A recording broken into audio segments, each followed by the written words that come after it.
మీ పిల్లలు ఫారెన్లో చదవాలనేది మీ కల? మీ కలను నిజం చేసే ఏకైక సంస్థ విదేశ్ కన్సల్ట్స్. నమస్కారం, ఐడ్రీమ్ ప్రేక్షకులకు స్వాగతం. కాలభైరవుడిని ఎలా ఆరాధించాలి? కాలభైరవుడికి ముఖ్యంగా కొన్ని గుళ్ళల్లో చూసినట్లయితే గుమ్మడికాయతోటి దీపారాధన అనేది చేస్తూ ఉంటారు. ఇది చేయటానికి గల కారణం ఏంటి, ఈ విశిష్టత ఏంటి, విధి విధానాలు ఏంటి అన్నీ కూడా ఇవాళ మనం తెలుసుకుందాం. అయితే ఈరోజు మన స్టూడియోలో మనతో పాటు ఉన్నారు ప్రముఖ ఆధ్యాత్మికవేత్త, జ్యోతిష్య, వాస్తు పండితులు బ్రహ్మశ్రీ నానాజీ పట్నాయక్ గారు. వీరితో మాట్లాడి తెలుసుకుందాం. నమస్కారం గురుజీ. శ్రీమాత్రే నమః. గురుజీ, కాలభైరవుడిని టైం బాగాలేని వాళ్ళు కానీ, ఏది ముట్టుకున్నా కూడా మాకు ఈ పని ముందుకు నడవట్లేదు అనేవాళ్ళు కానీ కాలభైరవుడిని ఆరాధిస్తే ఆ సమస్య నుంచి బయటపడతాము అని అంటారు కదండి. సో కాలభైరవుడిని ఆరాధించే విధానం గురించి అండ్ అలానే కొన్ని గుళ్ళల్లో చూసినట్లయితే ఈ బూడిద గుమ్మడికాయతో దీపారాధన చేస్తూ ఉన్నారండి. అసలు ఇది ఎలా చేస్తారు, ఈ విధి విధానాలు ఏంటి, అష్టములకి పూజించే విధానం ఏంటి అనేది మా ప్రేక్షకులకి వివరంగా చెప్తారా అండి? తప్పకుండా అమ్మా. ఇప్పుడు బూడిద గుమ్మడికాయతో ఎందుకు చేస్తారు, వేరే పదార్థంతో చేయొచ్చు కదా అంటే, కాలము, కాలభైరవుడు, కాల శబ్దానికి మనకి కొన్ని పదార్థాలు చెప్పబడ్డాయి. అందులో కాలానికి జ్యోతిషాస్త్రరీత్యా రాహు కారకుడు కూడా అవుతాడు. ఓకే. రాహు కాలానికి, కేతువు మోక్షానికి కారకుడు. కాలాన్ని సూచించేటువంటి గ్రహాలు 4.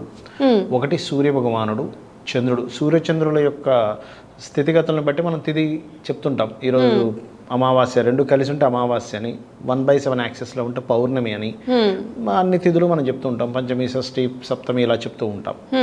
అందులో ఈ రాహు కూడా కాలానికి కారకుడు. అంటే మన ఆశ, కోరిక ఈజ్ రాహు, మోక్షం ఈజ్ కేతు.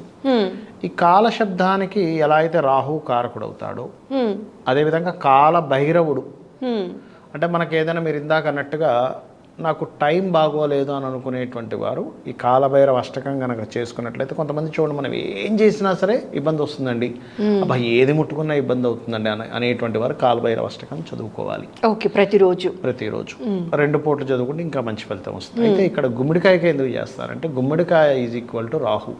ఓకే. రాహు సంబంధించినటువంటిదంతా గుమ్మడికాయ. అందుకే మీరు చూడండి, ఇప్పుడు ఎవరికైనా కూడా ఇండైజెషన్ ప్రాబ్లమ్స్ ఉన్నాయనుకోండి, వాళ్ళకి పంచమ స్థానంలో రాహు ఉండడం లేదా 6వ స్థానంలో రాహు ఉంటాడు వాళ్ళకి జన్మజాతకంలో. మీకు ఎవరికైనా ఇండైజెషన్ ప్రాబ్లం ఉన్నప్పుడు ఏం చేస్తారు అంటే, ఓం కూష్మాండాయ నమః అనే మంత్రం చేసుకుంటూ, కూష్మాండముకి, గుమ్మడికాయ అంటే కూష్మాండం, కూష్మాండ రసం తాగమంటారు. మీరు గమనించండి, ఎవరికైనా డైజెషన్ ప్రాబ్లమ్స్ ఉన్నాయనుకోండి, కూష్మాండ రసం తాగండి అంటారు. సైంటిఫికల్ గా తీసుకోవడం వల్ల బాడీ చలువ చేస్తుంది అని. అలాగే కూష్మాండ అమ్మవారు అంటే సూర్యభగవానుల్లో అన్ని రకాల దేవతా స్వరూపాలు ఉన్నాయి, కానీ కూష్మాండ అమ్మవారు అనేటువంటిది మనకి నవరాత్రుల్లో కూష్మాండాదేవి అని ఒక దేవతా స్వరూపం ఉంటుంది. ఆ దేవతా స్వరూపం పూజ చేసేటప్పుడు గుమ్మడికాయ నైవేద్యంగా మన సూర్యభగవానుడికి పెట్టి ఓం కూష్మాండాయ నమః అని నామస్మరణ చేసి ఆ జ్యూస్ చేసుకొని తాగండి అంటారు, అనారోగ్య సమస్యలు పోతాయని. ఓకే. అయితే ఈ గుమ్మడికాయ అనేటువంటి దీపం పెట్టడం వల్ల ఏమవుతుంది అంటే, కాలస్వరూపుడు రాహు కదా, కాలానికి, ఆశకి, కోరికకి, సమయానికి రాహుగా తీసుకుంటాం కాబట్టి, ఈ రాహువు యొక్క అనుగ్రహం కనుక కలిగితే ఆకస్మికమైన సంఘటనలకు కూడా రాహువు, కుజుడు కారకుడు. ఈ కాలంలో ఆకస్మికమైనటువంటి సంఘటనలు, ఇప్పుడు ఏంటి మనం ఏమనుకుంటున్నాం, ఒక పని చేద్దాం అనుకుంటున్నాము, ఆ పని రివర్స్ అయిపోతుంది. అయిపోయేసరికి మనం ఏమంటున్నాము, బా ఏమిటో నాకు ఇది అవ్వట్లేదు, ఏది కలిసి రావట్లేదని రివర్స్లో తిరుగుతుంటాడు రాహుకేతువులు. అన్నీ క్లాక్ వైజ్లో తిరుగుతుంటే రాహుకేతువులు మాత్రం యాంటీ క్లాక్ వైజ్లో తిరుగుతూ ఉంటాయి. అందుకని ఏమిటి, రాహువుని ప్రసన్నం చేసుకోవాలి అంటే గుమ్మడికాయలో దీపం పెట్టాలి. ఓకే. రాహు ప్రసన్నం జరుగుతుంది. రాహు ప్రసన్నం జరిగితే కాలం కలిసి వస్తుంది. ఆ కాలం కలిసి రావడానికి కేవలం గ్రహ ఆరాధన ఒకటేనా అంటే కాదు, కాలభైరవుడి యొక్క ఆరాధన లేదా కాళికాదేవి యొక్క ఆరాధన అని చెప్పారు శాస్త్రంలో. కాళికా ఆరాధన చేస్తే మీరు నిజంగా నిత్యము కాళికా ఆరాధన చేస్తే శాస్త్రం ఏం చెప్తుందంటే, మీకు ఎంతవరకు బ్రతికుండాలో అంతవరకు బ్రతికుండగలుగుతారట. దీనికి మనకి లింగస్వామి, త్రైలింగ స్వామి అని మీరు వినే ఉంటారు అతని పేరు. అతను 300 సంవత్సరాలు బ్రతికాడమ్మా, 300 years. కాళికా ఉపాసన చేసుకొని, కాళికా ఉపాసన అంత గొప్పది. అలాగే మనకి చాలామంది సిద్ధులు మునులు 500 సంవత్సరాలు 1000 సంవత్సరాలు 1500 సంవత్సరాలు బ్రతికిన వారు కూడా ఉన్నారు ఇప్పటికీ కూడా హిమాలయాల్లో. అంటే ఏమిటి, కాలాన్ని జయించడం జరుగుతుంది. కాలభైరవుడి అష్టకం చదివిన, కాలభైరవ సంబంధించినటువంటి పూజాది సంబంధించిన కార్యక్రమాలు చేసిన. ఓకే, అయితే ఈ కాలభైరవ ఆరాధన చేసేవాళ్ళు ఎటువంటి నియమాలు పాటించాలి అంటే ఒకటి గుర్తుపెట్టుకోండి.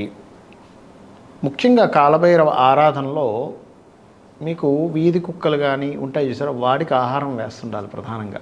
ఎందుకంటే కాలభైరవుడి దగ్గర ఉండేటువంటిది మీరు గనవ చూసినట్లయితే ఒక కుక్క కూడా ఉంటుంది వాహనంలాగా, అందుకని కుక్కలకి వేస్తుండాలి ఒకటి.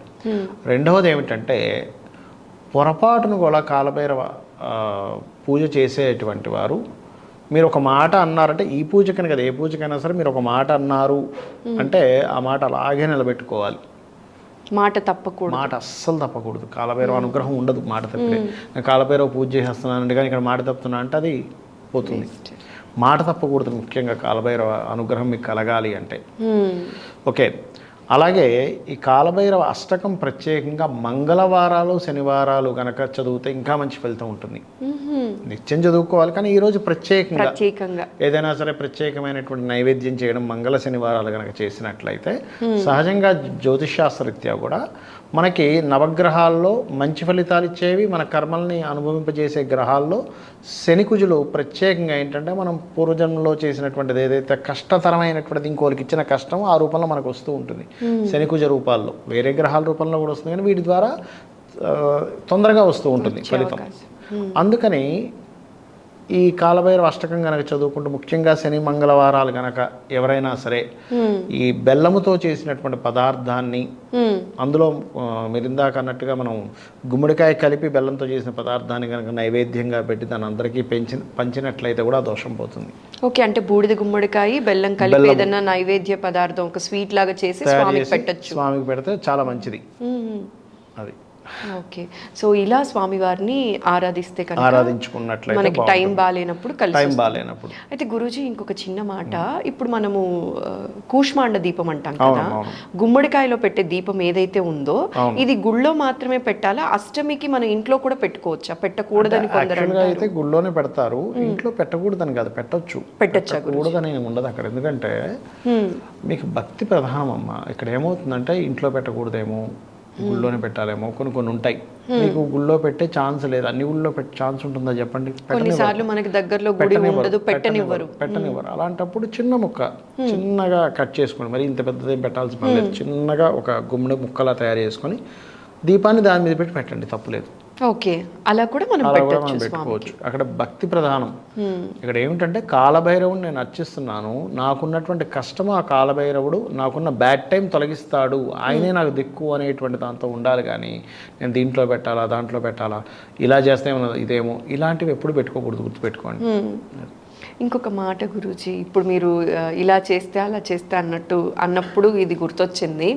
ఇప్పుడు మనకి అంటారు కదా, ఈ రోజే మొదలు పెట్టాలి. ఇప్పుడు కాలభైరవ అష్టకం నేను మండలం రోజులు చదవాలనుకున్నాను, ఫలానా రోజే మొదలు పెట్టాలి. ఇట్లాంటి నియమాలు ఏమన్నా ఉన్నాయా గురూజీ? ఒకటమ్మా, మంచి తిథి, మంచి వారము, మంచి నక్షత్రము చూసుకొని మొదలు పెట్టచ్చు, తప్పులేదు. కానీ శాస్త్రం ఏం చెప్తుందంటే ముహూర్తం అనేటువంటిది ఏదైతే ఉందో, మీకు ఉత్సాహం ఎప్పుడైనా కలిగింది, నాకు ఇప్పుడు కాలభైరవ చేయాలని వెంటనే చేసేయండి. ఓకే, మంచి రోజు ఏం చూడాల్సిన అవసరం లేదు. మీకు ఉత్సాహం కలిగింది, భక్తి కలిగింది, ఒక మంచి పని ఇమీడియట్లీ స్టార్ట్ చేయమని చెప్తుంది. ఒక దానం ఇవ్వాలి, ఒక ధర్మం చేయాలి, దాని గురించి మీరు ముహూర్తాలు చూడక్కర్లేదు. ఓకే, వెంటనే వాళ్ళకి దానం చేద్దాం అనుకుంటున్నారు, వెంటనే ఇచ్చేసాలి. దానికి ముహూర్తం చూసుకొని ఎలా చూడకూడదో, దేవతా సంబంధించినటువంటిది చేయాలనుకున్నారనుకోండి, వెంటనే మీకు ఉత్సాహం ఉంది, ఇప్పుడు వెంటనే ప్రారంభిస్తే దాని ఫలితం కూడా అలా ఉంటుందని చెప్తుంది శాస్త్రం. ఓకే, చాలా విషయాలు ఏం చేస్తారు, సరే చేద్దామా, నెక్స్ట్ వీక్ నుంచి స్టార్ట్ చేద్దాం, ఏకాదశి ఉంది కదా అప్పుడు మర్చిపోవడమా, ఇంకోటి ఏదో వస్తారు, రేపు అయిపోయింది కదా మళ్ళీ ఇంకొక 2 weeks తర్వాత అప్పుడు చేద్దాం, ఇప్పుడు మనకి ఈ మధ్య అంతా బిజీ, ఇంకా అది ఫలించదు. ఓకే, అది ఫలించినప్పుడే చేయాలి. మీకు ఉత్సాహం ఉంది, ఆనందంగా ఇప్పుడు నేను చేయాలని ఉత్సాహం వచ్చింది, ది బెస్ట్ ముహూర్తం, ఇంకది దానికి మించింది లేదు.